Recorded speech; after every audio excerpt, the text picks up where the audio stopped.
కోలా వెంకటేశ్వరరావు గారికి, ప్రెసిడెంట్ బాలాజీ గారికి, వేదికపై ఉన్న మిత్రులందరికీ, ఇచ్చేసిన పుట్టు మిషన్ ట్రైనింగ్ చేసిన వారికి, తర్వాత చేసుకున్న వారికి, చేసుకున్న వాళ్ళందరికీ నా హృదయపూర్వక అభినందనలు.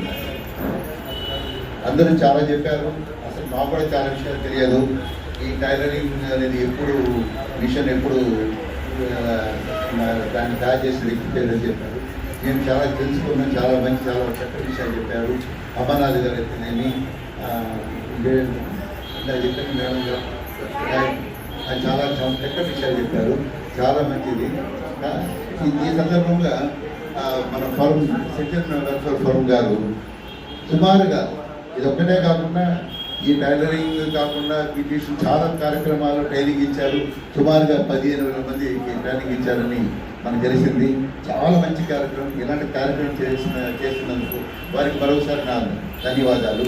అంటే మీరు చేసిన కార్యక్రమం వల్ల చాలామంది, అంటే నేను యాక్చువల్లీ లాస్ట్ టైం నేను సెక్రటరీ ఫర్ రోటరీ క్లబ్ ఆధ్వర్యంలో కూడా మేము చాలామందికి కూడా ఫుడ్ మిషన్ ఇచ్చినాం. మేము కూడా అక్కడ ఆ ఫుడ్ మిషన్ ద్వారా ఎవరికి ఇచ్చామంటే ఎవరు ట్రైన్ అయినారో వాళ్ళకే ఇచ్చాము. తద్వారా వాళ్ళందరూ కూడా చాలా దాని యొక్క జీవనోపాధితో బతుకుతున్నారు. మీరు కూడా చక్కగా నేర్చుకొని మంచి భవిష్యత్తు రావాలి. తర్వాత మీరు కూడా గవర్నమెంట్ కూడా సహాయం చేసి మీకు మిషన్లు కానీ నేను ఎక్కడ ఐసిడిఎస్ డిపార్ట్మెంట్ వాళ్ళు ఉన్నారు, ఎంపీడీఓతో మాట్లాడి కోఆర్డినేట్ చేసుకొని మీ వృత్తికి మీ సర్టిఫికేట్ అర్థం ఉంది కాబట్టి కొందరికి ఉండొచ్చు, మిషన్ కొన్ని సంబంధం ఉండొచ్చు, కొందరికి ఉండకపోవచ్చు. అలాంటి వారికి కానీ ఎంపీడీఓ గారితో మాట్లాడి మీ యొక్క ప్రతిపాదనలు ఏమైనా ఉంటే కూడా లోన్ ఇప్పిస్తారు. మిషన్